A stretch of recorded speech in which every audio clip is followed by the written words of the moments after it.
Welcome to From a Fan's Eye View. I'm Justin with my host, Sam. We have done one of these before technically, but we're not going to mention that. Not going to tell you where to find it. Don't worry about it. It's lost in history. Don't we- even try looking it up. I promise it's not there anymore. We actually did film a second episode, and I think in that episode we talked about COVID because it was before it really affected the world of sports. And I think, luckily that was never posted. That one definitely can never be found. It's lost internally, but I think we Or mentioned on your laptop somewhere. Yeah, I think we talk about how it's not going to be a big deal and like we expect sports to continue. A couple days later, it didn't quite go that way. A couple days later, Rudy Gobert is touching 25 microphones and now he plays for Minnesota. So here he is. Shout out Rudy. Honestly, he's the guy. We're going to start off talking about the Twinkies, everyone's favorite baseball team. Nothing going wrong there. They're a very good team for sure. Their leaders, Carlos Correa leads the team with a 226 batting average. That's really good. Byron Buxton, 15 home runs. That's actually not bad, but his batting average is basically 200. If you were to guess, Sam, what do you think the RBI leader is in the number? Our current RBI leader? Yep. Oh gosh. I would hope it's Buxton. I thought he was around like 34 or something like that. It is Carlos Correa with a whopping 38 RBIs on the year. He does get quite a bit of extra bases, so that's going to drive in a few more runs even when they're sitting at first or something. I think he was like almost tied in extra base hits with Buxton even. I do know he has one more triple than Buxton. So looking at this now, it looks like he's the Twins leader in doubles. He has 2 triples. Buxton has 1. And Correa has 11 home runs to Buxton's 15. So Correa, for the money you pay him, defense is good enough. The offense, you could lose a little boost, but he's the best in the Twins. So Byron Buxton leading the team with a 309 on base percentage. And Carlos Correa leads the team with the 67 hits. So the Twins, 2 best players, are leading the team, but not in a particularly great way. So how are you feeling about the Twins so far? It's really hard. I mean, you look at the pitching and we have like just fantastic pitching. I mean, you look at the numbers and they don't stand out specifically, but like when you dive deeper into it, you realize how dominant the Twins pitching really is. And with the lack of offense, it's really hard for us to support our starting pitchers, and our bullpen is not as great as well, but it's a lot to ask for the bullpen to come out in certain situations and get you out of jams, even though that's, what they're for, but it can be a lot sometimes. And so you really need to rely on offense more. And we just don't output a lot of runs. I think our current like team average is like 220.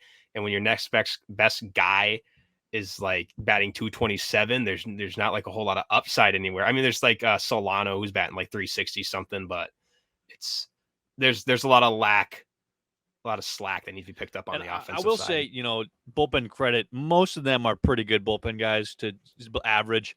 There's some duds. I mean, Pagan is Pagan.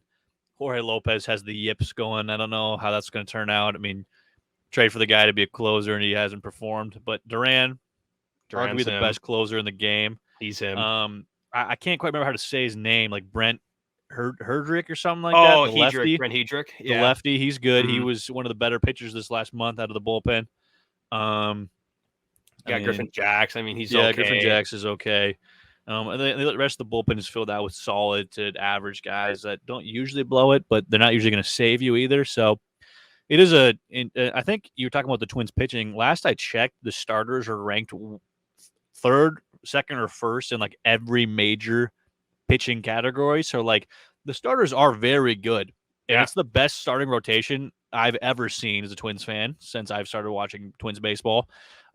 Just the hitting, like you said, has not been good. The lack of hits when people are on base too. That brings the point of, obviously talking about the Twins this year, you're kind of stuck thinking about Luis Arias. Oh yeah.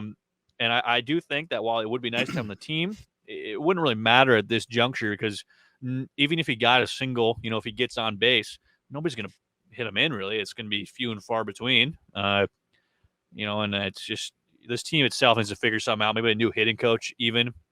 But possible.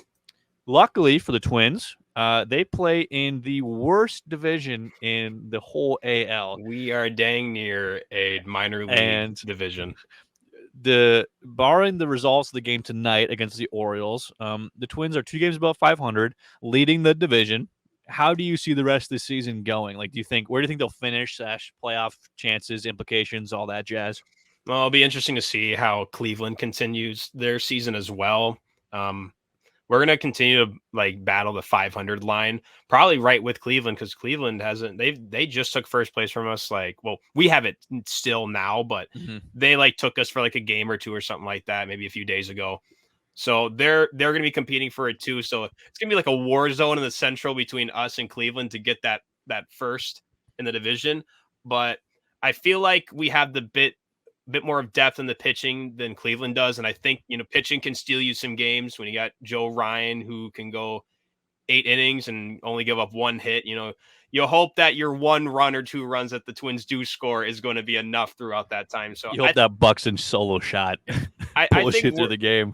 I think the Twins are more able to steal more games just because of how dominant the pitching rotation is. I mean, like even going as deep as Bailey Ober, who's not considered as an incredibly great pitcher among and throughout the entire league, but he's 5-4 and he's got like a really low ERA, like 5 or something. I think it might be lower than that. You talk about all those pitchers, and there's still the Kenta Maeda wild card the Twins have, who just pitched 7 innings, had 12 strikeouts in the last game when he came back. There's a guy who could potentially go to the bullpen depending how the starting rotation works out, especially in playoffs when they cut their rotation down to like 4 if they get to a series. Obviously, knowing the Twins' playoff record, it's not always guaranteed. So. But their bullpen could get better, and the starting rotation is already good. So, barring the Twins make the playoffs, which I think they will. I think they'll win the division. I don't see the Guardians catching up. I think the Twins have the talent to hold them off and win, and they could make a trade acquisition. I've heard Paul Goldschmidt's name thrown around there as a bat they might try and pick up. But if they do make the playoffs, and they face a team like maybe the Angels or so, do you think the Twinkies have a chance to snap that playoff losing streak? I think they've lost 14 games in a row. God, is it more than that? It's up there. But when it comes to the Angels, I mean, gosh, when it comes to throwing talent out the window, who better than the Angels? Trout's been there for how long now, and they've only made 1 playoff series with him, I think. And now they got Shohei, who's maybe one of the best players in baseball history, and they're just literally. I mean, when you go to skill, I mean, this guy is. If Patrick Mahomes played defense, Patrick Mahomes would be getting 3 sacks per game. If this was, that's like kind of the equivalent. But like I said, with the pitching, which is something that we always stated that the Twins were going to need come playoffs, and how I said that Twins are going to be able to steal more games with their pitching, and that's what's going to get them into the playoffs. It's the same thing that will steal games in playoffs. And with the Angels, I don't know what it is exactly they would lack that doesn't get them to the top with guys like Trout and Shohei Ohtani. But Shohei Ohtani is only going to pitch 1 game in that series, and I mean he probably would pitch the first. If you get the wild card game, he's more than likely going to be the guy taking the mound. Right. So it's going to be tough, but we have 3 more guys that we can throw out as our ace. Sonny Gray, all-star. Shout out to Sonny. We got Pablo. You can rely on him, and Joe Ryan is kind of like he's almost like an X factor kind of guy. He's like kind of robbed of an all-star, I think. I mean, I know every team has to get one, but I think the Twins should have gotten 2 pitchers in there. Yeah. I mean, so we got 3 guys, and heck, we could surprise you with a Bailey Ober as well. You never know. We could be saying, hey, we're going to throw this guy out because we want to save our next best 3 for the series. And, kind of little mind tactics on the Angels, if that's who we're to play. But I think that when it comes to us making the playoffs and beating the Angels, even going further, the Twins have a lot more reliability on their pitching staff, which they haven't had before. But now it comes down back to the offense. And you just hope that you can beat them with the pitching instead of the offense this time around. The offense has seemed to heat up lately, so hopefully it's a sign of things to come, and you never know. But if you were the manager of the Twins and you get the playoffs, who do you start? Who is your wild card pitcher? Who's my wild card pitcher? I think you toss Joe Ryan. Okay. I can get behind that. He's kind of the guy that he's a fan favorite, and such a devilish looking guy. He goes out in the mound, and you're like, look at this good-looking sexy little guy who's going to give me 8 strikeouts and 7 innings maybe, and maybe 2 hits or something like that, and 0 earned runs. It's kind of like degrading to get beat up by a guy that good-looking like Joe Ryan. So he struck out. He looks at the mound, and he's just And Flowing yeah, his hair in the he's wind. got his luscious locks going. He's got the stash, and you're just like, God, how can a guy that good looking give us 8 strikeouts in 6, 7 innings? That's degrading. I wish I was better looking that way. I wouldn't feel as bad for myself. Interesting. All right, so there was our Twinkies talk. They're obviously kind of struggling, but you never know. They might make the playoffs. Maybe finally get rid of half the Minnesota curse and not lose in the first game. They still haven't won a championship in a while, but hey, they're the only ones to do it, so when they'll do it Yeah, again. at least they But got one. yeah, Some Minnesota fans could rejoice back in the yeah. late 80s, early 90s. So that was a little segment on the Twins there. Let's head over to a different Minnesota sports now. Let's go to the Minnesota Vikings, who had a pretty active offseason, not necessarily so much in the acquisition of players, but there have been some. Marcus Davenport, one of the bigger names, but a lot of acquisitions or offseason let goes. Big names include Adam Thielen, Dalvin Cook, Eric Kendricks, some staples of this Minnesota Vikings franchise that have now moved on. Thinking of those, do any of them strike you as like, oh my gosh, we shouldn't let them go, or do you think it is what it is, time to move on? I think Dalvin is what it is kind of guy. We've always talked about him in like years prior, and he always seemed like he was going to be that guy, like just one of the next best running backs in the league. But the thing with running backs in general is that they're a dime a dozen. You can find Mm-hmm. so many good running backs, especially and once they get older, I feel like it's so much easier to replace a running back because you can just draft like a running back out of college, and they're way more explosive, and not many guys dominate the running back scene for incredibly long periods of times. But with Dalvin in general, it was just you had a guy like Madison who was going to take a cheaper contract, and so much cheaper that it helps the team in so many more ways than one, and does as productive as a job.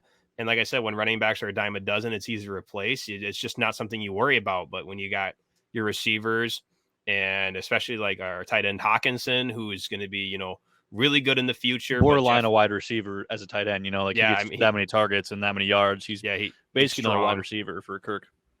He's strong. He's easy to target. A good red zone candidate, and we've seen it. We saw it plenty of times when we ended up getting him. That was such a great acquisition during the deadline, or Maybe when one of the we better did pick him trades up. I've seen the Vikings get. I mean, Jared Allen's up there with one of the better trades the Vikings have had, but getting someone like TJ Hawkinson from a division rival is insane. Along those lines that you had with Cook, I do think it's time to move on. I mean, running backs, they have a quick expiration date. Not a lot of them make it past that rookie contract. And if they do, by the end of their second contract, it's like, all right, we're kind of done with this.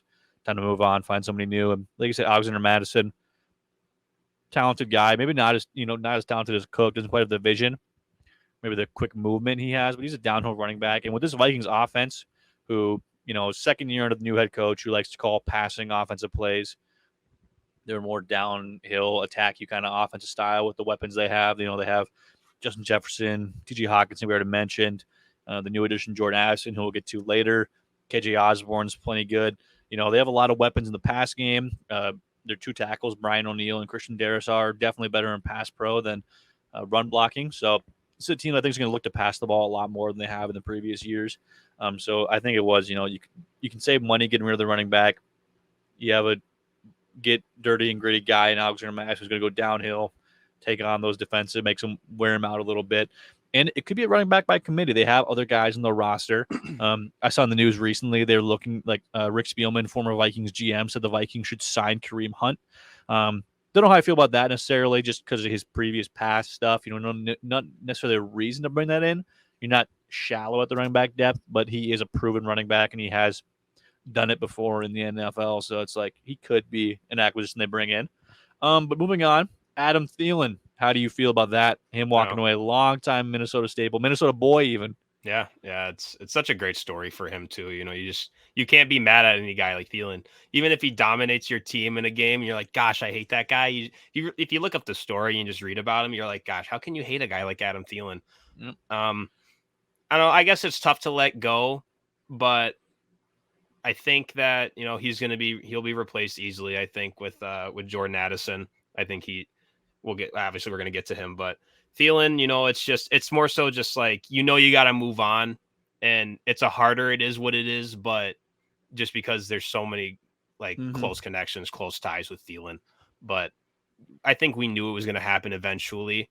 And who knows, maybe he'll come back around eventually and retire a Viking or something. You know, guys make the comeback all the time to Yep. the teams, the home teams, all that kind of stuff. So it could be like not the last time we see Thielen in a Minnesota Vikings uniform. But for now, with the way the Vikings are heading and where they want to head, I think it's essential that he does get let go and we Mhm. find a better piece that will Yeah. fit. I think I hit the nail on the head. Like Dalvin Cook is probably the better player at this point in his career than Adam Thielen, but Adam Thielen was definitely a harder person to let go just because of the ties he has, the memories he brought the Vikings. But like you said, he can be replaced. I think that Adam Thielen, as good as he is, he did lose a step. He wasn't quite as fast as he was. I think longtime Vikings fans can even notice that. A lot of balls he caught, he would have scored 2 or 3 years ago. This year he got caught or got tackled from behind or made an interesting cut. There's almost a whole montage of Adam Thielen cutting right into a defender for some reason. It's a bit odd. Uh, it is what it is. Great story. He will be missed. Like you said, he could come back, retire a Viking, even a one-day contract, something like that. But the Vikings do have a lot of weapons on offense. Like we talked about, Hawkinson took a lot of those targets away from Thielen, I think, because he was Kirk Cousins' safety blanket, and he loves throwing to tight ends. And, I think we'll see Hawkinson explode into a more of a wide receiver 2 role, along with KJ Osborne and Jordan Addison's there too. So, a hard goodbye, but not a not hard goodbye to me anyway was Eric Kendricks. Good player, nice guy. He lost a step. He couldn't cover the backside of a barn door this last season. And I mean, good tackler, led the Vikings in tackles every single year he played, I'm pretty sure. But this defensive scheme, and we saw it again and again and again. I mean, a lot of it had to do with the defensive coordinator. The scheme was awful. We saw it in the playoffs. Daniel Jones carved the Vikings defense up. Ran through our throat, ran straight down our throats. I mean, nobody could cover in that soft shell zone. And when we did do man-to-man, we were too slow. Pat Pete, he's gone. A little slow. Couldn't keep up with those wide receivers. Eric Kendricks, a little slow. Couldn't keep up with those running backs or tight ends out of the backfield. So I do think it was time to let him go. Same with Pat Pete. Just too slow, too old. Losing Zadarius Smith doesn't really affect them as much because he didn't play the last half of the season anyway with the injuries, and getting Marcus Davenport, who I'm not sure if you're familiar with, defensive end from the Saints, can fill in that gap. He had 8 sacks once, so he's a quality defensive end.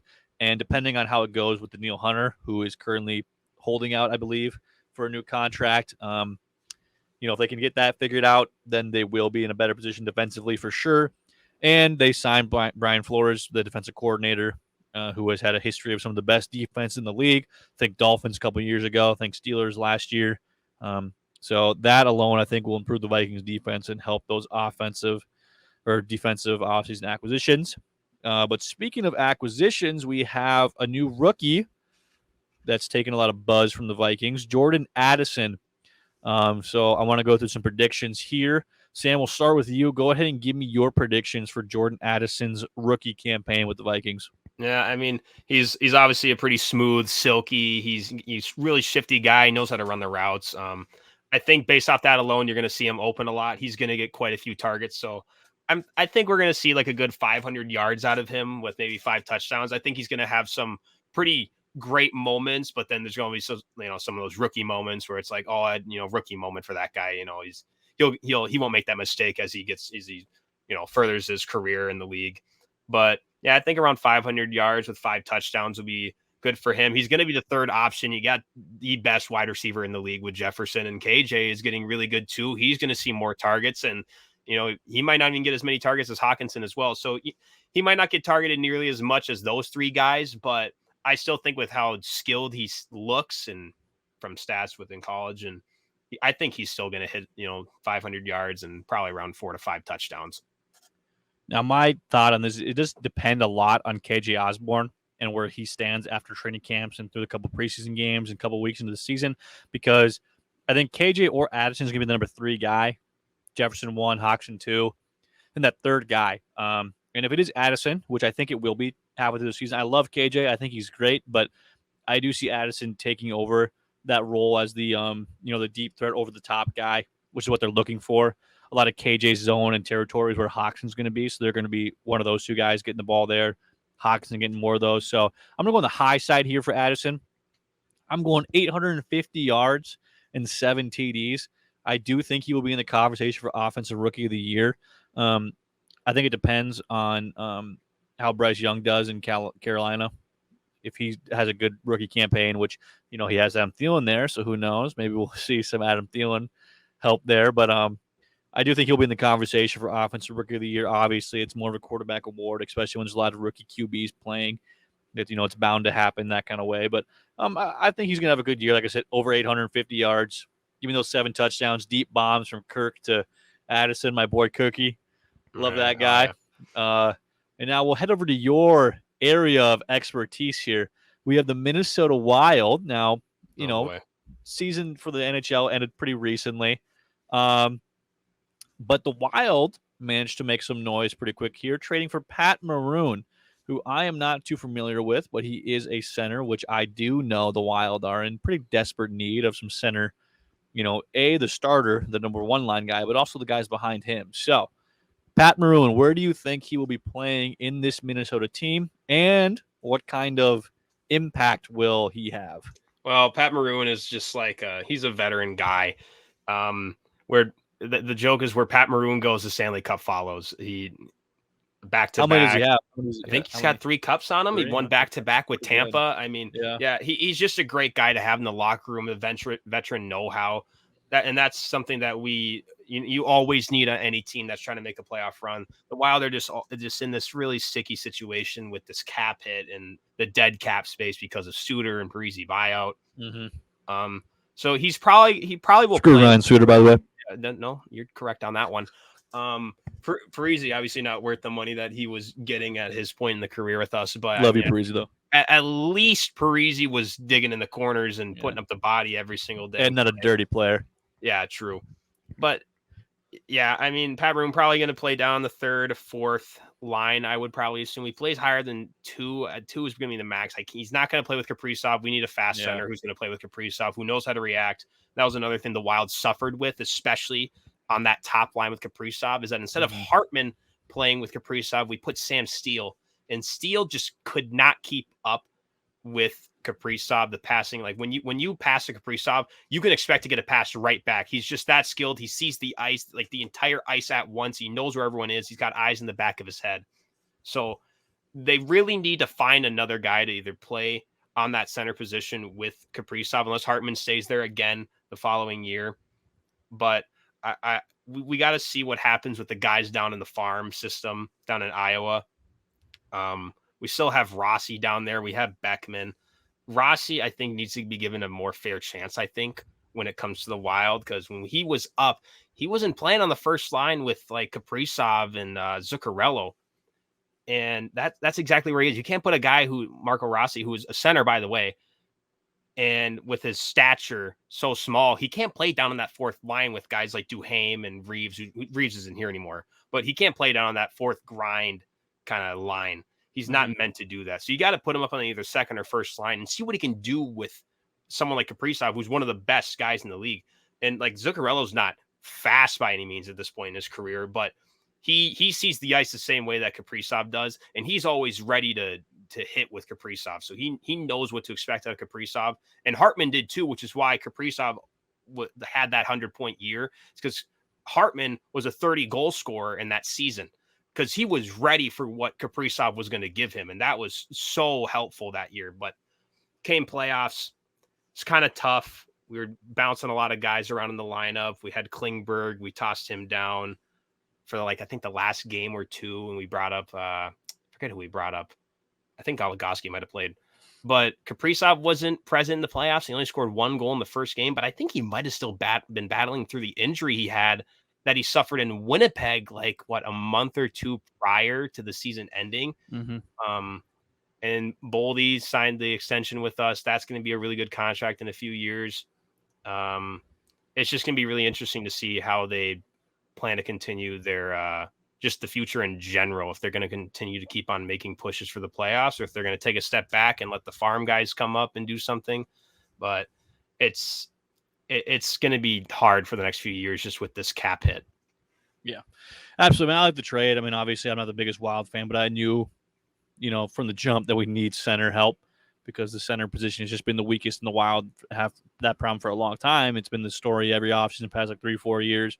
Wild need a center, and they haven't really found someone to stick around. And while Pat Maroon might not be that guy, obviously, like you mentioned, kind of a glue guy will be good for any center that we do get to have him backing them up and can give them some insight and provide some, hey, I've been here before. I've won these championships. I've been in the playoffs, yada, yada, yada. So that will be helpful. With that, so we're going to talk about the Wolves now. Speaking of Naz Reid, Timber Kitties, Timber Wolves, if you want to go with them, Naz Reid signed that deal. Naz Reid. Reid. Timberwolves, one of the more confusing teams in Minnesota sports right now, I'd say. They have the talent, maybe the harder league to win in, you could argue. The NBA doesn't have a lot of parity, but they have a lot of talent. Anthony Edwards, one of the best young players in the league. Whether you like him or not, Karl-Anthony Towns, one of the better big men in the league. They have a lot of depth in this team. Jaden McDaniels, one of the best defenders in the league. So this was a team that still has yet to put it together, though, back-to-back play-in seasons where they do win the play-in game, and they get to the first round of the playoffs, and they've won games in the playoffs, but have not won a series yet. Is this the year, with the off-season moves, the Timberwolves win a playoff series? Oh, I think no matter what happens with the Wolves, I think this is definitely a year where they win a series. I think they're gonna look within like the maybe fifth place within the league, or not the league, but the conference itself. I think I can see us getting there. So they're facing a lower seeded team. It'll be a little bit easier for us. But Ant obviously just has that it factor. He's a dog in the playoffs. I mean, even like he only scored 18 points in the first game against Denver, but he still averaged 32 points per game in that series. And he stole a game on such a huge shot too over Gordon. He'd put him on skates and iced that game and stole it. But you got him. I mean, Cat's going to continue to bring the offensive pressure. He has a lot of gravity because of his 3-point shot. And because of how good he is at 3-point shooting, it draws people out to the line. And then he has a good fake to get himself to the rim, draws gravity in down low. So then he gets fouled. And he's a good free throw shooter. One of the better free throw shooters the Wolves have seen shoot, like even just 80 something percent, he's really solid there too. And it'll be interesting to see how the Twin Towers do because we didn't get to see that at all. And Rudy did his job. Healthy, I think now. I think he was dealing with some nagging injuries last year, but he is playing in the World Cup. Some fans not happy about that. What can you do about it? Each their own for that one. But Rudy... we briefly talked in the break there. You mentioned how Cat trade rumors are around.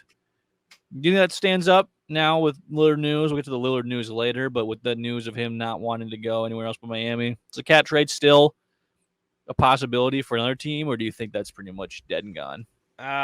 It's a possibility, but I feel like with the Wolves, if there's anything that they need to trade for, it's a point guard.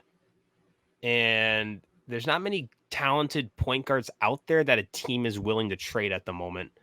Because the perfect guy to me is just a guy like Darius Garland, such a great facilitator who still gives you great points on any night he can go off, but he's just an excellent facilitator. And he would be the ideal guy. And I saw Cleveland was exploring trade possibilities with Garland, but I just don't know if I see that happening. And even if we did trade for Garland, we have to throw in a package of Cat for him and maybe Jarrett Allen. And then what do you do with Allen? Do you send him and use him as another asset and flip him? Or do you keep him? Is he willing to come off the bench? Because then he's kind of like a Rudy 2.0. He basically plays a similar game as Rudy. But if Cat doesn't go anywhere, we just have to see what the Twin Towers does. Because to me, I can see us running it back. And if by the deadline, if things aren't looking too hot or we think we need to take the step up and trading Cat is the way, then I think Cat might be gone by the deadline in next season. I was for the Cat trade if it brought in Dame or Scoot Henderson. With both those names seemingly out of the picture, I don't think you can get much worth him. I think you might as well run out this theory you have, the Twin Towers, let it roll for next 2-3 years, whatever they have them for. See what you can do. I don't think they re-sign Rudy Gobert if it doesn't work out very well. I forget he has 3 years left, 2 years, something like that. When that's done, he won't be coming back if it doesn't work out. But I don't think Connolly can go back on this because he put all of his chips into it. I mean, we've seen the trades, the assets from that haven't been good for other teams. Like Beasley's fallen off a cliff. Jared Vanderbilt was unplayable in the playoffs. Which he was for us too when we faced Yeah, Memphis. obviously not a You didn't part. see him that long. Yeah, not a part of this trade, but D'Angelo Russell also struggled mightily in the playoffs. So the players they have moved on from haven't turned into much. I know people love Walker Kessler. I think he's a little overrated just from where he is. He's in Utah with nobody else really around, especially on the defensive ends. Like they're going to have people that get into the paint his area, and he other than that he averaged like 10 and 10, and people are like going crazy. So I think he's a little overrated. He might be good in the coming years. He might be another good defensive center. It wouldn't have been bad for the Timberwolves to keep him instead of Rudy, I don't think. But I do think he's a little overrated in that aspect. So depending on how the rest of these picks turn out that they traded, could be a really bad trade for the Timberwolves in the future, or it'll just be a meh trade. No. Yeah, But it's pretty it could be interesting good in general. if it works out. If they end up winning some games or even an NBA championship with the Twin Towers, it'd be a very good trade suddenly in Connolly's Right. defense. Who it's kind of interesting to look back at that we drafted Kessler, we drafted a center, and then when we had Cat and had Garza on the bench and had Knight, who are all considered centers, and Naz Reid, so we already had all of them, and then we went and traded for Rudy. So we just it's kind of weird that we have all these guys who are centers just on the bench and not really using them like that. Besides Naz, obviously Naz is going to be used a lot more, especially. Yeah, I saw one lineup that people have thrown out there of Anthony Edwards, Jaden McDaniels, Naz Reid, Karl-Anthony Towns, and Rudy Gobert all on the floor at one time. That would be crazy. Yeah, they said it'd be the tallest lineup ever put out there. So. It'd be cool, but Ant, as good of a player he is, he does not have the point guard mentality. Maybe he'll throw that into his game this year. Well, he'll with 6-7 assists a game. With playing with Conley, I think it's going to be great for him because Ant can be very careless with the ball, especially in transition. I think he gets poked from behind a lot. He's not paying attention to guys behind him.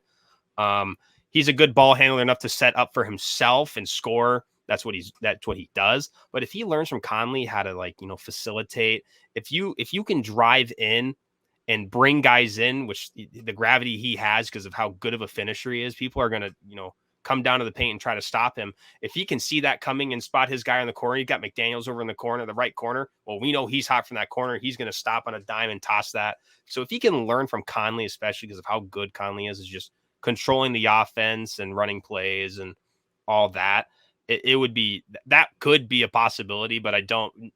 Naz is more of a 4 than he is a 5 and then he is a 3. But that could be a lineup that we could see actually in some games where we're just fun. We want slow-mo running the point. Yeah, slow-mo running the point with Edwards or McDaniels, the two. Yeah, well, then McDaniels out. Well, I guess it could just be in any sort of rotation of players, but. Yeah, if Ant can learn how to pass the ball and facilitate better, I mean, that's going to be better for his game. He's going to score just as much because of his ability to play make. Guys are going to have to stay home on some of their guys because they can't come help in the paint.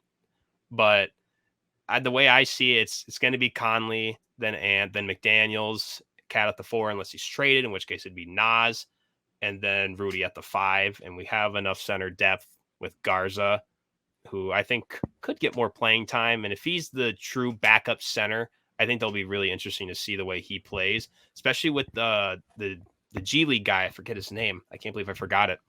Leonard something, I think. He's a 6'10", small forward.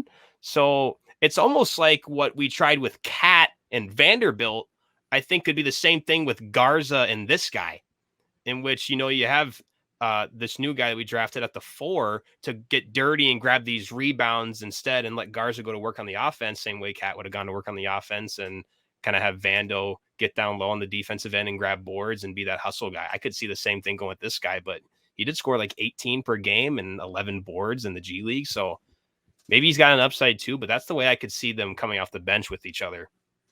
Yeah, with this depth, I don't see a lot of those rookies getting playing time just because there's so many guys in the team already. They probably won't play much. And, Garza's nice, but I think they'll limit his playing time because he's currently on a 2-way contract, I believe, which makes him ineligible for the playoffs. So it wouldn't make sense to get a lot of rotations with him in and then not have him play in the playoffs. So I think the 4 will mostly be probably slow-mo. Probably. Nas playing a lot of the 5 minutes because – when they had the most success last year, it was, honestly, Slow-Mo won't play the 4 that much because he probably played a 3, which is mostly him handling the ball, which is how they do it, because Mhm. most of the Wolves' success late last season came when Nas would come in for either Gobert or Towns, and those 3 would just cycle subbing in for each other, and there was always 2 of them on the floor at one time, because no matter who you pair with Rudy, either one of those 2 guys can step out and shoot the ball. And if you have Nas and Cat in the floor at the same time, they both can shoot it and they both can drive. So there's no real weakness there. So I do think that he'll play a lot of the 4, and it'll be a smaller rotation, but they have enough depth where they can be small or large rotation. But I'm also on the bandwagon of saying they will win a series this year. I believe in them. I believe in my Timber Kitties. I'm going to try to go to a game. I've been to one the last 2. I've been to at least one the past 2 playoff seasons. So let's see if I can keep that streak going. Speaking of basketball, though, we're going to flip over to national news here a little bit. We're going to discuss NBA trades / draftees at the start of the season. You know, who do you think the most improved team is so far this offseason? Ooh, doesn't have to be like the most likely to win. Just like the team that rose the that took a most big in your step. mental rankings. Gosh, Yeah. is it the Spurs just because Just of from Wemby? Just from Wemby? I mean, gosh, well, I guess you can't say that Portland steps up too, drafting Scoot because they lose Dame, but it's almost better in their sense because now that I guess once Dame is gone and when they trade him, they get to start fresh and they have so much young talent. But I guess it's still considered a step down. Charlotte's still interesting because they drafted a guy who more so fits their system with LaMelo, but I If don't he doesn't know. foul out every game. Yeah, true. In case you didn't know, Brandon Miller's 7 got, fouls. He had 7 fouls in his first California Classic game. I think he had 8 in the next one. Yeah, unfortunately, that won't keep you in a game in the NBA. So he's going to have to learn to keep that down, I suppose. But God, it might be the Spurs just because of Wemby. I mean, he looks like a generational talent. I mean, just a guy that you haven't seen before. Yeah, could you imagine we got a taller Kevin Durant coming into the league? I mean, and his security smacked Britney Spears. Oh, well, cool story there. I think didn't see that. I think I saw it quickly. I think the slap was as brutal as Anthony Edwards hitting a woman with a chair in Denver in the game they got eliminated. When I saw that news, I was like, gosh, he must have WWE SmackDown Raw chair into some woman's face. And then I saw the video and I was like, really? This is what we're doing? Like, we're getting a bag here, huh? Britney's the same thing with Spears, I suppose. Yeah, I don't know if Britney Spears needs a bag, though. I think she might have a... No, I think she needed attention. I think that's what she was striving for in that particular moment. But, like, dude, Spurs probably going to take a leap. They have a pretty, well, I wouldn't say a good surrounding cast around Wemby. I mean, Wemby's going to get a lot of opportunity in the Spurs. I wouldn't doubt if you see the Spurs nudging their way into the play-in. Honestly, if OKC did with Shea and how big of a jump Shea took, I could see the Spurs doing it too. It'll be interesting for Popovich though, because Popovich is used to the fundamental of the Tim Duncan and maybe Wemby needs that. Maybe if he adds the fundamentals to his already unique game, that'll save him from being like some of the other unicorns we've seen in the past. I mean, remember Porzingis was considered a talent. Pingus? I love Pingus. Who is Tingus Pingus? But he got hurt and he couldn't stay healthy with the way he played, and he ended up being, he's still a good asset. I mean, it's the Celtics now. People call that a big three, which is a stupid term these days. That gets thrown around everywhere. When it starts with one of the greatest players of all time, LeBron James, with one of the greatest shooting guards of our time, Dwayne Wade, and then at that time one of the greatest big men in the NBA, Chris Bosh, and now you call Kristaps Porzingis, Jason Tatum, and Jaylen Brown a big three. Go on. Timberwolves fans also called D'Angelo Russell, Karl-Anthony Towns, and Anthony Edwards a big three, and I'm like, come on. Well, just because they're the biggest 3 guys on the team, in terms just because of the best 3 popularity, players, it's a big 3. Okay, so who's the big 3 in the Spurs? Wemby, and Wemby. It's literally the Wemby show. Wemby, Dennis Rodman Jr., and Greg Popovich. That's pretty fire, actually. That is a big 3. That competes for all-time big 3s. We should do a tier list of the best big 3s, best and big that 3. one's maybe next episode we'll do that one's S tier. Jim Pete, best big 3s of all time. Oh my God, Pete, my boy. If you didn't know, Jim Pete is the Timberwolves color commentator, and he comes up with Jim Pete's like top 10s or He top hasn't. He didn't 5s. do it last season. No, he Actually, didn't. I didn't watch a lot do of it. the No, Timberwolves broadcast last he year, didn't but do it last season. I he think. I does wonder if the people got tired of it. No, he did some pretty crazy does some things on that one. dumb top list like hairstyles, beard styles, right? Top 10 hands. He And did do a top 10 hairstyles. no, I know. I remember that one because Dennis Rodman was number 1. I think. I think Birdman was in there. I think he was number 5 or something. Mohawk with the balding. That was a crazy mohawk. Interesting. Wild card here. I'm gonna throw out there. I'm gonna throw out the Oklahoma City Thunder. They haven't made a lot of acquisitions, but I think improved, especially in ranking wise. I think they're gonna take a huge step because they really figured it out at the end of last season. And you give Shai another offseason to perfect his craft. He's already one of the better players in the league. Josh Giddey, perfectly talented player. And Minnesota homeboy, Mr. Chet's going to finally take Chet Holmgren will be there. Yes, he will be coming back. So they added a great talent who is supposed to be, the Wemby before Wemby. We didn't even see him play. I think some people are, underestimating Chet Holmgren's rookie of the year chances because he has had a whole season in the NBA where he, was in those practices, learned those drills, Ben Simmons out moment with them. Don't calm down there. Because, Wembanyama is good. He's played professionally overseas, but he hasn't played in the NBA. Well, Chet, he had his summer league already. He's going to have a second one here if he's playing. I don't know if he's playing in the summer league. He might not be, but I have no idea.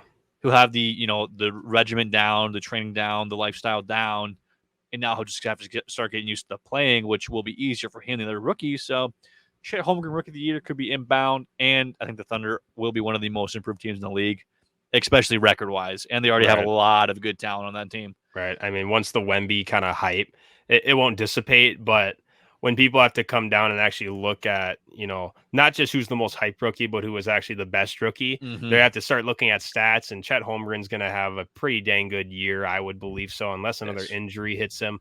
It's going to be tough because, yeah, like you said, it's like Wemby before Wemby. Chet can go from Kevin Durant to Kevin McHale in a matter of 2 seconds. To be honest, his post and footwork is quite nice, and he knows how to dribble the ball and shoot.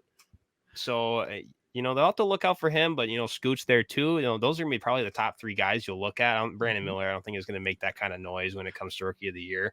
So I think you'll be looking at a Wemby, Chet, and Scoot kind of debate on rookie of the year. And it could all be really, really close. Who knows what Scoot will do, especially if he's given the keys if Dame gets shipped. It'll be really interesting. Out of there. We're gonna keep it on basketball here then. So we talked about Dame just now. Real quick, let's go over Dame. Some news came out recently. Seemed to be confirmed, and Dame hasn't said anything about it, so it must be relatively accurate as I know of now. Lillard said he will not play for any team except Miami. If he gets traded, he won't report to camp. Won't report at all. Right. How do you feel about that? Dame has kind of had this history around him of being the I'm not going to run from the grind, loyalty guy. And people were saying his whole career, demand a trade, get out of there, play for a contender. But now he's seemingly handpicked his contender, and it seems like a lot of fans have changed their mind on him and no longer like that. How do you feel about that handpicking of a team? Well, I don't think I have a problem with him like asking the front office to trade him somewhere specific, especially with a guy who's been so loyal and actually really never did run from the grind. But when he's been in the league as long as he has, and Portland has just seemingly gone nowhere. Have they even made the Western Conference Finals with Dame? I don't even think they have before. So, when you haven't even made it that far with him, barely past the second, even in the third round, with how long he's been in the league, he's given that loyalty and the respect as well of the fans, the front office, that where he can go there and say, can you try to get me to this team? But as time has gone on and his agent keeps coming out and they keep on putting out these tweets saying, the front office knows if we get traded to any other place except Miami, we're not playing there, blah, blah, blah, all this kind of stuff. It kind of starts to become like, yeah, we get it. We know you had that loyalty, but this franchise is not going to screw themselves over out of giving away one of the best point guards, a top 5 point guard in the league over the last 10 years, just away for Tyler Hero and a bag of chips. They're not going to accept that. So whether we see a third team bounce in, Disrespectful to who even was the second person in that? Was it Gabe maybe Vincent? Duncan or Is maybe Gabe, no, he's not even there. No, Isn't- he's with the Lakers he's with now. the Lakers, Caleb so- Martin maybe or something like that. I calling mean, Caleb Martin a bag of chips, but yeah, I agree. It's not a good. You don't get a lot in return because you're not getting Bam back. I'm guessing from they're the not Heat. getting Bam. You're not getting Butler. Eric Spoelstra, maybe. Can you throw him in? Does he count as a trade No, piece? I think that's one of the things that Dame might want going there. So Oh, true. I think that man needs to stay there as well. But like I feel like even if just look at it as like if you're going on a flight somewhere and you have to stop in Denver before you go to Montana or something like that. Just think of it as like that. If Dame gets traded to Minnesota for Cat or something, and they're like, we're not going to show up to training camp. Okay, fine. We're going to flip you for something else that we can use then. Like, you don't have to worry. Does every so much team about have that. to have Dame until he gets to the Heat? If he's Very just like possible. Minnesota, He'll get passed around. He'll get passed around like an IG model at this point. All right, who cares? As long as he ends up there eventually, don't say all this stuff. Like, So does it not bother you him demanding a trade to the Heat, or saying he won't play for other people? That doesn't change your perspective of him. Not really my perspective. I get it. He wants to win, and maybe his true colors are showing a bit more. And maybe he thinks that because of his loyalty, he should be able to demand this type of trade. Mm-hmm. Which, like I said before, I think it's fine because he did give all that loyalty and all these years to Portland, where he can go to the front office and go, it's not working anymore. This is where I hope you are able to trade me. That'd be most appreciative, because if you throw me in some other bum team that I can't do anything with, or I know is not going to make it anywhere, then that's just disrespectful to me. But once again, like I said, with the more and more he continues to say this, and his agent puts out stuff about saying that they're not going to play for here and they're not going to report to training camp and all that kind of stuff, it becomes like, we got to realize that this is a business. It's an organization. They cannot screw themselves over trading away one of the most generational point guards of this century. Yeah, I'm not sure what the holdup is on getting a deal done. I'd have to assume it's the Heat not wanting to include a bunch of picks, because obviously they don't have the players to make the trade worth it for the Trailblazers. I mean, Tyler Hero and who'd you say, Duncan Robinson maybe. Yeah. It's not going to cut it. Caleb Martin, Myers Leonard, not going to cut it. Those kind of guys just aren't going to be worth trading Dame Lillard. So they might be asking for 1 or 2 first-round picks, but you see someone like Rudy Gobert go for 4 first-round picks? 4 plus 4 more. Technically 5, because we had just drafted Kessler. You're going to say it's going to take a couple first-round picks to get Dame, and the Heat probably don't want to do that, because look at the Heat's roster. While they are in a win-now mode, Butler's plus 30. Kyle Lowry's getting close to retirement. Dame's 30-plus, right? And so this team is, got only a couple more years left of this win-now mode. But I think if you're the Heat, you might as well trade those first-round picks for Dame if you have to. If you got to do 4 or 5, well, right, because if you blow it up anyways, you can send those guys and maybe get a few first-round picks back. You're in a win-now mode. And the biggest problem with the Heat in the playoffs was shooting, which Dame provides, and they didn't have a solid point guard. Gabe Vincent was fine. Kyle Lowry is old. He's not the Kyle Lowry of Toronto, who's going to get a statue, maybe a big old thick statue. Oh yeah, that's it's not the same Kyle Lowry. It's they need Dame. So I would send those picks, and I don't really care too much that Dame's requesting a trade. It's a little bit like a little weird that he's demanding a certain team, but it's a players' league, and they get to do that kind of stuff. He's been loyal to a team that has not, helped him at all. They traded away the one good player they had, and I can't think of his name right McCollum. now. McCollum, yeah, CJ McCollum. They traded him away and didn't get much in return, and it's like a team that's eternally tanking with one of the better players in the league. So it's about time that he decided, you know what, guys, I'm getting out of here. So, this is going to try and go over this quickly here. AL, NL MVPs for baseball. I think AL MVP pretty much Shohei Ohtani at this point. Not a whole lot of disparity there. So let's just skip over to the NL MVP. Go ahead and quickly give me your pick for the NL MVP so far this season as we reach the halfway point here. Can you give me Ronald? Can I take Ronald Mr. Ronald I would Acuna? say that Ronald Acuna is a very viable option. Just even if you don't take stats, my gosh, what a fun guy to just watch play the game of baseball. And most people find the game of baseball boring in general. When a guy's like that, who's just so explosive and talented, it's just so much fun to watch that kind of guy. He loves the game. He loves Atlanta, and Atlanta is, and just in general, is just going to be kind of a powerhouse. I think it's for the a next great few place years. for him to play to Atlanta, and him just mesh perfectly. He seems Yeah, it like an does. Atlanta Braves player. But I have a little wild card here for you. Big topic here. One of the reasons I picked this topic. Your guy, Luis Arias, also in the NL, Yeah. attempting to hit 400. One of the first players in a long Oh, yeah. time. If he hits 400, some people say it's an automatic MVP bid. How do you feel about that? Do you think it's an automatic bid? Do you think he's even in the conversation for it? Or do you think it's a little overrated? It's impressive, but not MVP worthy. Gosh, well, see, you can't just say that it's given to him because he hits 400. Mhm. Obviously, an incredible feat Yep. if he were to do that. But when MVP doesn't just stand for MVP, it stands for the most valuable player Yep. in that league. And if Ronald Acuna puts up 100 RBI season with 35 plus jacks and he's stealing 30 plus bases as well, maybe more. Like, we've seen base stealing increase in general because of the limited pickoff attempts and also the bigger bags. It's done a lot. I mean, more than the I think Oakland people A's guy thought. already has 43 steals. Doesn't count. I think. He's on Oakland. Doesn't count. No, but he's on Oakland. he has 43 steals. And that's a lot. The leader last year had 41. So right, yeah, he's already gotten 2 more than the league leader last year, and he's got a half season left. So right, we're gonna see 80 steal, 100 bag steal season from the Oakland A's. One impressive thing before they get shipped out of Oakland. Thing? I did see one tweet about the situation where they said Luis Arias hitting 400 is harder than what Ronald Acuna is doing, but Ronald Acuna is more impressive or something along that lines, where it's like hitting 400 is hard, but sometimes it doesn't amount to much. I mean, I think he only has like 30 some RBIs in the year. He wouldn't lead the Twins in RBIs right now, Luis Arias. And he doesn't have a lot of runs scored either, which is, kind of the epitome of getting on base is you want to score runs.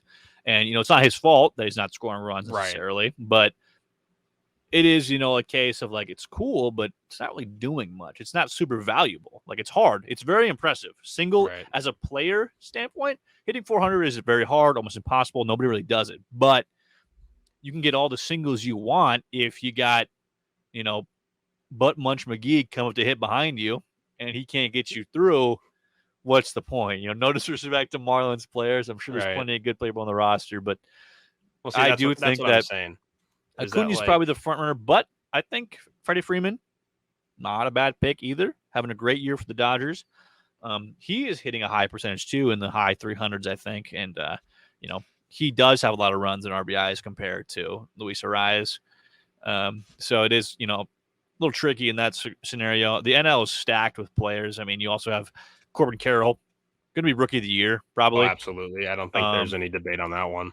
But, he could be MVP too. I mean, I don't think he's going to beat Acuna or Freeman. I think Freeman's stats are he's hitting 338, has at least 13 homers.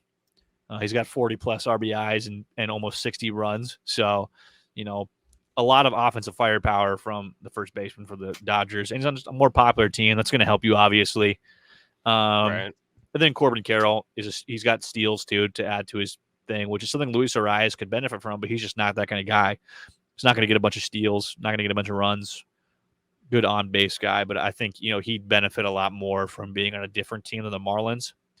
Not that he can choose that, but yeah, I think the hitting 400, give him MVP is a bit of a ridiculous thought, in my opinion. Yeah, and I think you agree with he that. may be the most valuable player. Well, no, he may not even be the most valuable player because you have Jazz Chisholm on the Marlins as well. Well, he's kind of been playing pretty bad so far, I think. But so he may be the best player or best batter on the Marlins, but I mean, Acuna's batting 337 right now. I mean, that's like contact hitter type, like, with stuff in the MLB in with general. 50 plus pop potential here, 50 plus home runs, Right. Like, and, the Braves are good. Don't get me wrong. They would be worse without Ronald Acuna. Significantly. Still a very good team, but not as good. The Marlins would still be fine without Luis Arias. They would be worse. Not as bad as the Braves would go down, but he's not that most valuable guy on that team. On that team he is, but they don't need him like that. I think the Braves do need Acuna. He's the life of that team. Right.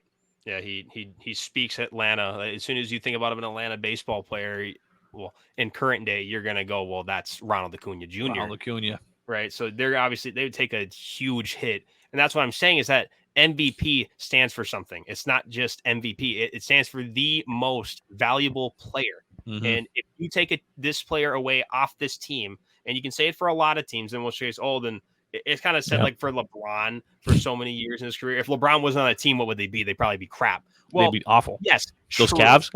But, yeah, right.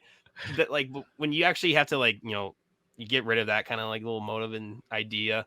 Like Acuna, like is the heart and soul, and he's the life, and he's the reason that this Atlanta team is so dang good. Like I said, he's batting .337 with 21 home runs right now and 54 RBIs. Like I just looked up Mookie Betts as well. He's batting .270 with 20 home runs and 57 RBIs. Yeah. So Acuna is also getting on base way more, and he's stealing bags. So like he just does so much more. And Arraez is a good utility guy. You can put him like almost anywhere in the infield, and he's going to do something. He's going to play solid defense. It's almost like he doesn't have a specific position. Like if you put him at second, he won't do anything more better or worse than if you put him at third or at first or something. But like with Acuna, this guy, you can throw him. He's a solid defender. You can put him in right center or left. Does he play left? Or does he play right? I think he's played all along the outfield. I think his fielding has struggled this year. It's been one knock against him. His arm isn't quite what people were hoping. That's what I thought I saw. But when you're batting .337 Braves fan, so with 20 home runs, 50 RBIs right now, probably on pace for 100 RBI season, maybe on pace for 40 home run season, and he's stealing bags as well. He just adds so much. Like stealing that bag that puts a guy in scoring position. That would open the door up crazy for a guy like Luis Arraez who could knock a single and score. If Luis Arraez has great speed. Arraez was in front of Acuna, and then Acuna could knock him in, and those two would be a good, good companion. So yeah, the idea of Arraez and I love Arraez. When we had our Arraez guy. When we had our first episode way long ago that, like we said, is lost in history. Don't look at that.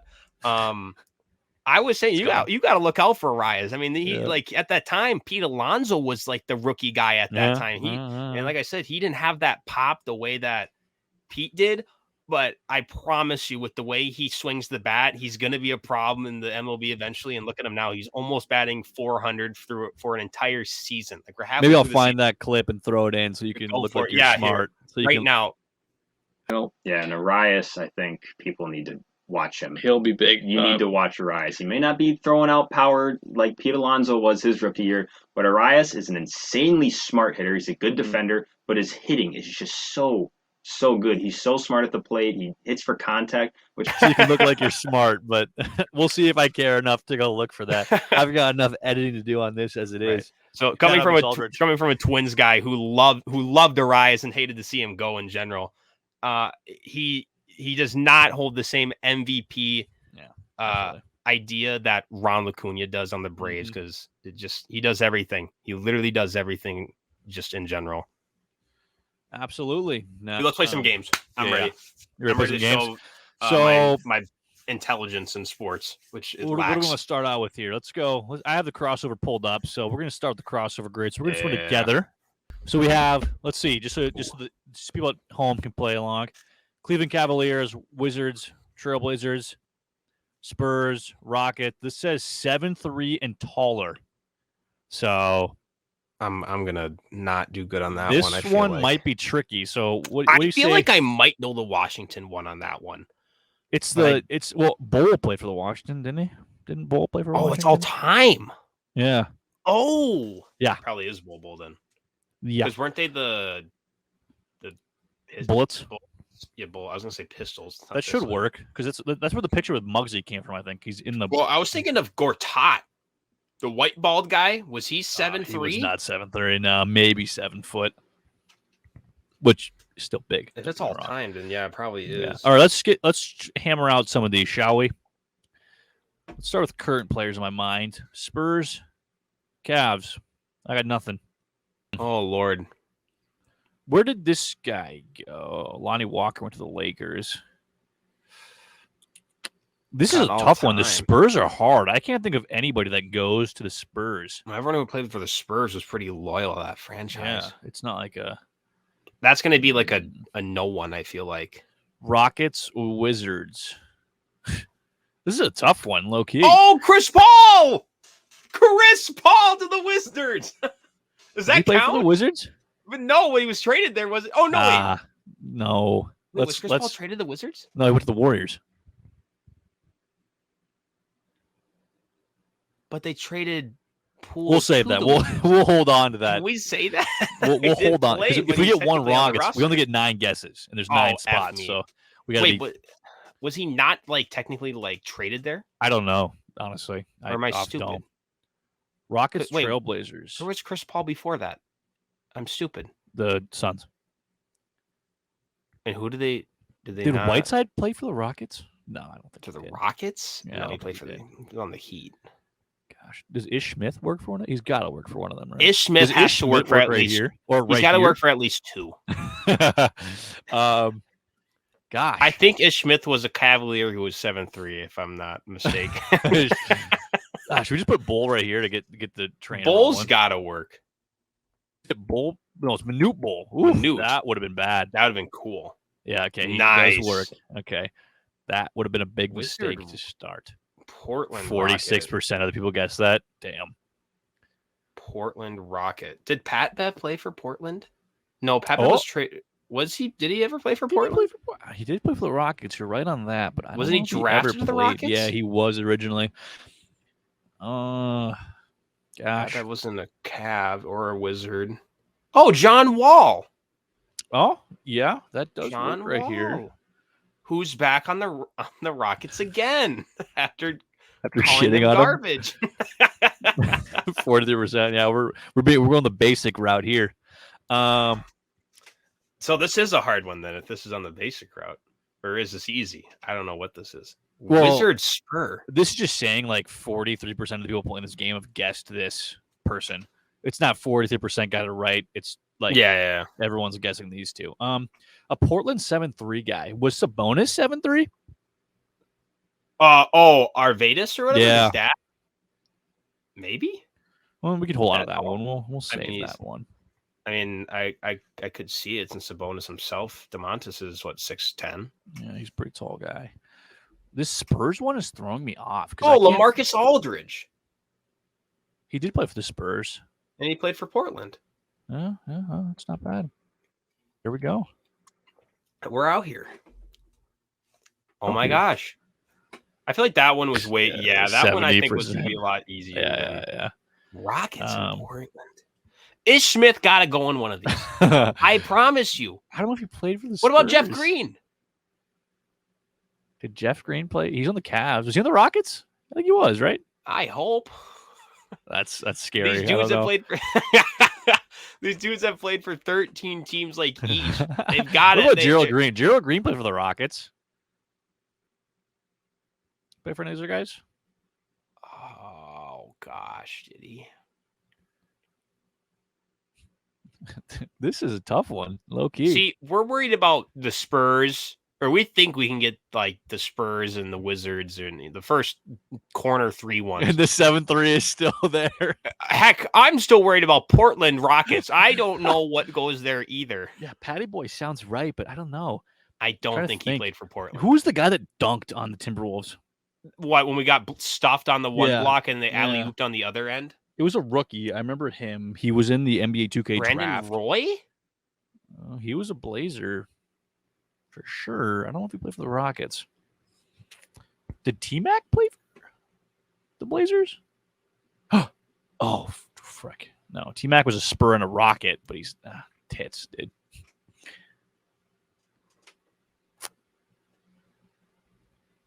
It's weird to think of these guys that played for I their feel like teams we're not like that. thinking of like incredibly fantastic Super players. obvious. Let me think of let's think current players. Give me the Bob current- Pettit. Let's think current right now. Let's go Oh god, that's what I have been doing, and I've been just Oh. hitting a wall. current Rocket players. Who's in the Rockets right now? Fred VanVleet, Uh, overpay, by the way. Yeah. Van. I look, just want to put some bonus in 7-3 and see if we're Is he really? Wow, I didn't Hey, know he was 7'3". go. Hey, I guess everyone knew.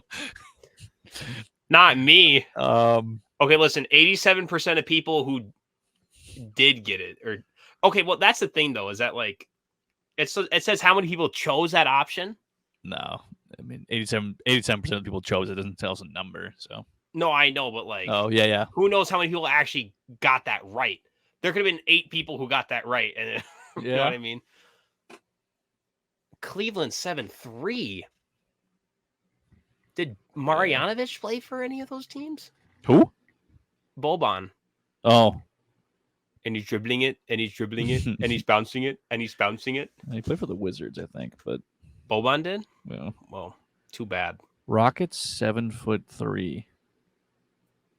Did Clint's not Dikembe 7'3". Mutombo play for the Rockets? Or I'm not even looking at the Rockets. That's stupid. That's Cavs. Cleveland Cavs 7'3" guy. Zograuskis wasn't 7'3", was he? Big Z. Yeah. Might not be a terrible guess. Gosh, I don't know if he was that tall. I told my basketball intelligence is not that crazy. Gotta call up some hotlines. I need a millionaire phone a Um, friend. Wizards Spurs. We haven't gotten a tic-tac-toe win yet. That's how bad we are. Do I just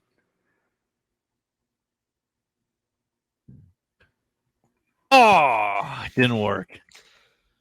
We only have 4 more guesses. That means we can't get any wrong. Yeah. Or no, exactly. we already screwed it. Yeah, we're it's over. No, dude.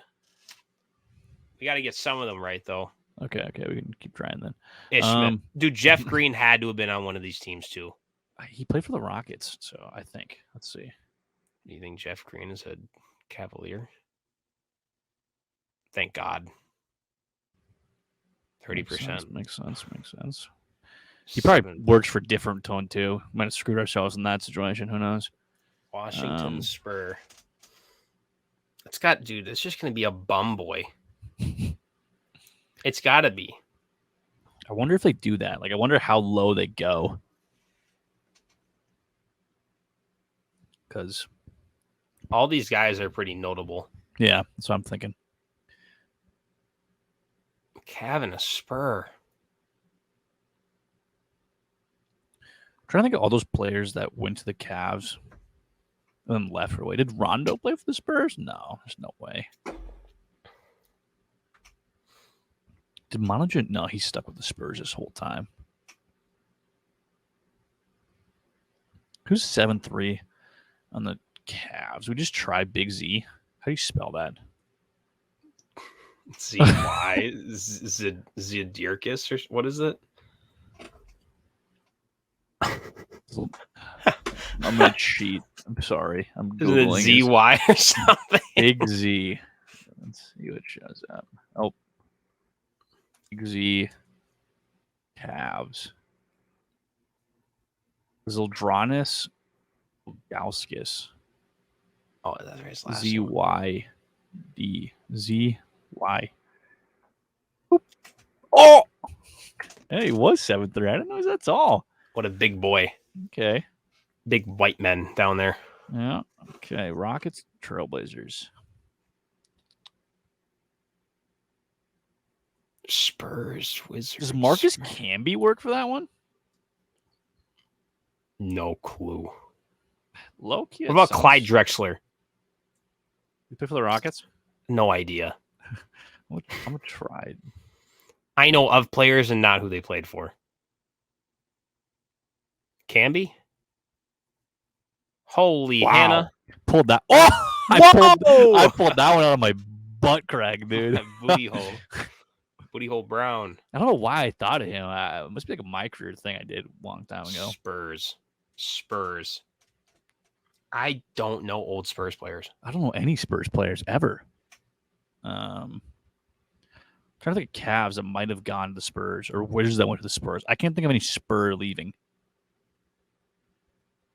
Yeah, San Antonio's like a trap. If you go to San Antonio, you don't leave. Danny Green is a name that's floating in my head, but I don't know if he played for anyone else. I know he did, but I'm thinking of the Lakers. You don't think he was on Cleveland? That's what I'm thinking. It's. I know he choked the Lakers in the playoffs. I don't know if he played for the Spurs though. Who else was on that LeBron team when they had to face Durant in the playoffs? Jefferson? Did Without Jefferson play for Kyrie. the Spurs? Al Jefferson? Richard. Oh, Richard. He's kind of a travel guy himself, I guess. Journeyman. What's his name? What did I just say? Richard Jefferson. Can you spell? That's what. No. Okay. So Let's dang. go. I thought, dude, I was covering my eye like this, and I did see it go up. Actually, I thought I was wrong. So we were one I'm off. gonna try again tomorrow. No, I want to know it. So this is a Chat GPT. We have a Chat GPT top 10 T-Wolves players, and I'm going to try to guess as he generates it. I'm already going to try going through guys in my head. I feel like there's going to be some Wolves players I don't know about or just won't think of at the top of my head. Anthony Edwards is already top 10. Hold on, it's thinking for a long time. It's not Nas typing. Reed's in the top 5 for sure. Okay, it is going top 10 of all time. So yeah, like he was just saying, we have used Chat GPT to generate the top 10 Timberwolves players of all time. A lot of this goes around on the internet, Twitter and stuff, and some people disagree, agree with what it says. It goes off the internet previous of 2021, I believe. So, disclaimer, Anthony Edwards will not be in this list. It does not include him. So I'm sorry, fans there that think he's in top 10. He probably is. I'm probably going to throw the list up here somewhere.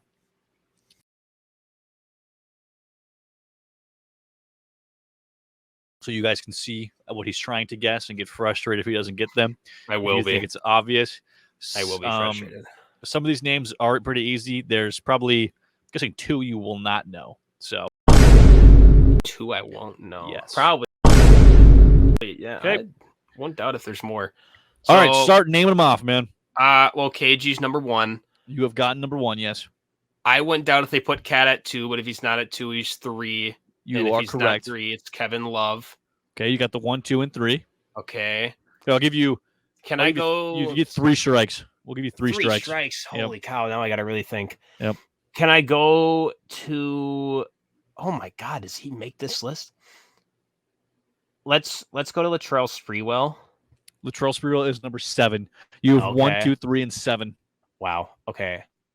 Let's throw in Andrew Wiggins. I feel like he can make would the top be 10. correct. That is number 4. Oh wow! They went 4 with Wiggins. He is like the second all-time leading scorer, or third, or something like that. Yeah, well, that's what I was saying with Cat. If Cat's already up there at 2, I can see Wiggins. You have 1, 2, 3, 4, and 7. 5 and 6. There's another third player in that KG Sprewell run when they went to the Western Conference Finals, and I don't know why I can't remember his name. Oh, does Sam Cassell make this list? You would be correct. Mr. That Alien? is number 5. Alien. You are head missing Sam 6, Cassell. 8, 9, and 10. Okay, I think Ricky Rubio might crack this list at like 9. Maybe he slid into the 10. You have gotten your first strike. No, they disrespected is Rubio not in this list. Wow, they disrespected Rubio. Well, if it's not Ricky Rubio, it's not Johnny Flynn. So. No, Johnny Flynn is nowhere near a top 10 list count, except for a top 10 bus. Everyone knows that Johnny Flynn doesn't count towards anything. Yep. There's no way Butler makes this list. He only played there 1 year.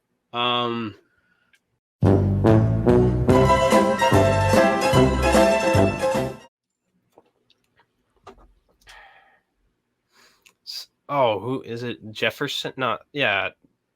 Or is it Jefferson? Al Jefferson? Does he make this list? He does not make the list. Strike 2. 1 remaining. I have 3 left. You have 6, 8, 9, and 10 left. Oh, I have 4 left. I don't know if I'm gonna get.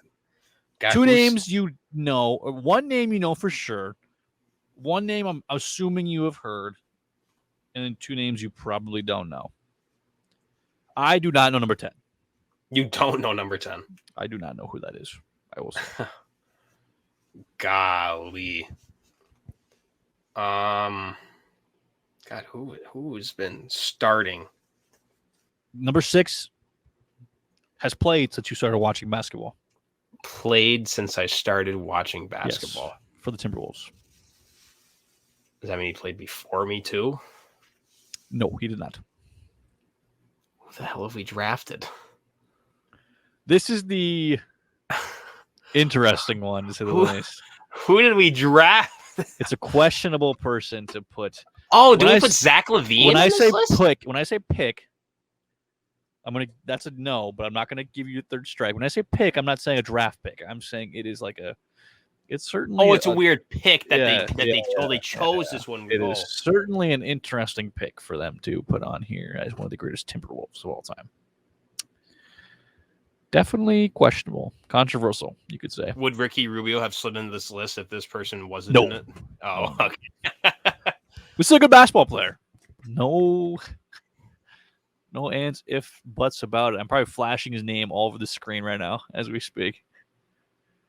In like a edit I bet you are. in post. I'm just gonna be Like I throwing said, it. people are just gonna be screaming at the screen. I'm not always good with coming up with names. Even if you give me like a top 10 GPT wild players, I would probably still not be able to come up with names. And I'm a diehard wild. Who I don't know. I don't think I'm able to think of like anyone else. There's no way he comes up. But you said there's a weird one. And the weird one's at what, 6? 6. Why He is at 6. Why the heck did they consider him so dang good?